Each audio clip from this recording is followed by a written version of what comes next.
Hi, welcome to the small shed. This week on the Cyclekart I want to have a look at the front spring perch. See you in a minute.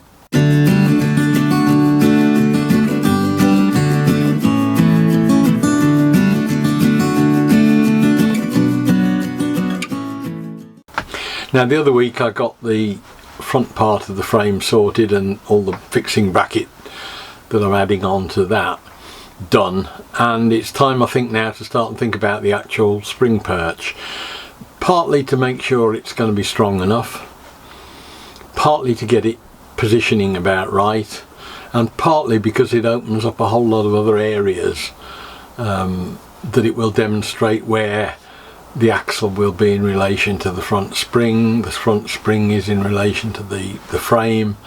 The tie rods can then be in relation to the front axle and so on. So let's have a look and see how we've been getting on and how I'm going to make that work. Just strip the front end down because I need to do some work to get the spring hanger sorted. I'm going to use a couple of U-bolts to locate the spring. There's not a great deal of stress on them because the spring will sit underneath the spring perch. I'm just debating whether or not it needs to have any rubber between it and the between the spring and the perch, but I'll worry about that later. But essentially that is going to go like that with a pair of U-bolts, one either side of the centre. That'll bolt through to that, and the spring perch will bolt to the front rail in the middle. And I'm fairly happy that that joint there with these core screws will be sufficiently strong to hold the front. It's got two locations there, and as I say, the pressure is downwards on that spring, so there shouldn't be any great problem with the actual bolts that I've got. And then I'll probably need to get something just to increase their length. May have to get longer ones or bigger ones, but at the moment I'm just trying to get it all mocked up and all the holes drilled and everything. So it's meant I've had to take the whole thing apart, but that is the beauty of using this stuff. I can take it apart time and time again and we're unbolting and bolting up. It's not like a welded job that I've got to worry about. So I'm just going to drill these out now for the spring hangers, and then we'll come back when we've got that done and do a trial fit together.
Right, so that's how the front end should be working. The spring is held on the spring perch, which is strong enough to lift the whole of the front of the car without any great problems. I don't think. There's always the option to be able to beef it up by taking a rail across the top of it, bolting it back down to the cross rail, but at the moment I really don't think that's likely. The only real area of concern is the one that I've always had, that there is a lot of pressure on the front axle like that.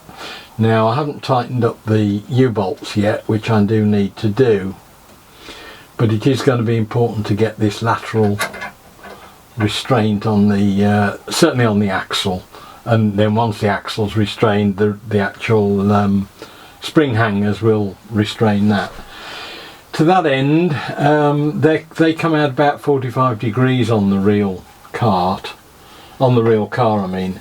On the cart, I've got some brackets off eBay which are metal. I'm not sure yet whether they'll be strong enough, but they are taking a load diagonally into the frame, and if necessary, I think I may have mentioned when they arrived, that can be beefed up with welded up plate if I need to. But what will happen there is we'll have a rod both ends with proper rod ends on it, going like that up to the axle ends, one top one bottom, and that should give me the restraint I need on the axle itself. So that all seems to be working okay. There's a bit of work to be done on levels, for instance, because at the moment to take that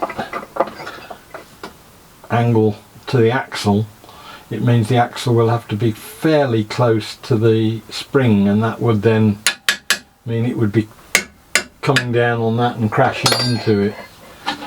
So I've got to think about that a bit. It's something to just, you know, as these things develop, I'll begin to understand what I need to do. But if that is the bottom of the axle, which it will be, minimum, it can go up higher, clearly there's going to be an issue there with putting that out to there. So I may have to do another layer up here and take that out that way. Again, it's not a problem with this stuff, and it will all be hidden behind the cowl anyway, I think, but we'll see anyway when we get there. At least I've got the start of the front end being resolved, and we can move on and start and set bulkheads where the cowl starts, and moving back into the bonnet area, and get a bit more work done that way. Much of my time spent building anything like this is spent looking at and thinking about it beforehand and during. And a couple of things that came up yesterday when I was doing it, I've realised are sort of irrelevant or something I can get around. I was concerned at the time about this location of the spring giving rise to it swivelling with the front axle effectively. What I hadn't taken into account was the fact that I haven't got the U-bolts tightened up, and that with a little bit of packing, I've already started to play with it there. That can limit the play to virtually nothing if I get that right. I'll take those out at the moment, and you can see that yesterday I'd got like that as a problem. Certainly if that is packed properly with the right sort of thickness of material, I think I can stop that movement on the front spring. It's brought up another problem when I look at it that I can't resolve at the moment, and that is that the nut to do those U-bolts up is impossible to tighten up. It'll fit in and over the end of the thing, but over the end of the threaded part, but it won't turn because this section is in the way.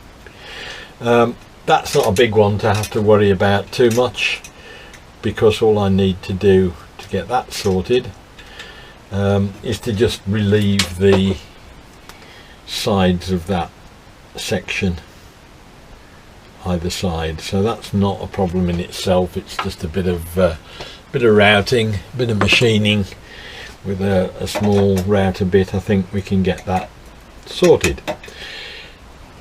But one other option did strike me as well. That at the moment the spring is slightly lower than I would perhaps have liked it to be, and I could change that by moving that down to the underneath section and putting the spring on top of it. That's one option which I might think about. I could also help it by taking out a section like that, routing out a section like that from it, so that it sits over the spring, and that in itself will also help locate it from, you know, sideways like that and stop the rattle. That will also lift it up slightly, so I'll just need to get that sorted. The reason it's important is that it's going to affect the length of the drop links. If that is my front end, move that up a bit. If that's my front end, which it roughly is, only hopefully in metal, there's quite a large distance when that is at, I think it's got to be about 70 mil, it's 150 mil from there, from the bottom of the frame rail to the middle of the axle, less 80, 70 mil up. So that means this axle in proper scale position is going to be about there, and what that means is I've got quite long drop links. So I need to just sort of carry on working that problem a bit more. What I might do as a quick fix is to literally just take the spring off, flip the whole chassis upside down, and then put the spring back on and see how that looks. But it's that sort of constant thinking and development that gets me somewhere where I need to be, and hopefully, having thought about it, we get the best ideas. Also I need to get this front end sorted a bit, because I need to place these brackets that will hold the tie rods that will run out to the front axle, and again the height that that's going to be and the position that's going to be will predicate roughly where I put my bracket, whether it's there or whatever. Positioning them correctly to scale, roughly to my scale drawing, it brings them out about there, which looks about right. So I think that's going to be okay. And the other thing, of course, I can now do is start to realise where the steering rods are going to be, which is about there. And again, it's sort of, that's brought home to me something I hadn't thought about as to where the steering column is going to land and at what height, because I want to try and keep the steering rod linkages as straight as I can across the car. I think it helps with bump steer, I'm not sure, but it means that the end of the steering column will be landing somewhere around there, and again that's something to sort of factor into what I'm doing. It would fit okay there because I could just bolt it down, a mounting for it would fit onto there. At the moment the cowl itself, the nose cone, sits about there for the front of it, so I've got 70 or 80 millimeters of free space between the front spring perch and the cowl, so I'm not too worried about the size of that. And in fact that can be reused or used in some form as a front locator for the cowl, maybe, if I get something on the nose cone that is capable of just slotting into there when it's locating at the front and then bolting onto the bulkhead. It may well be that I can use that as part of the cowl location.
Right, that's improved things quite a bit.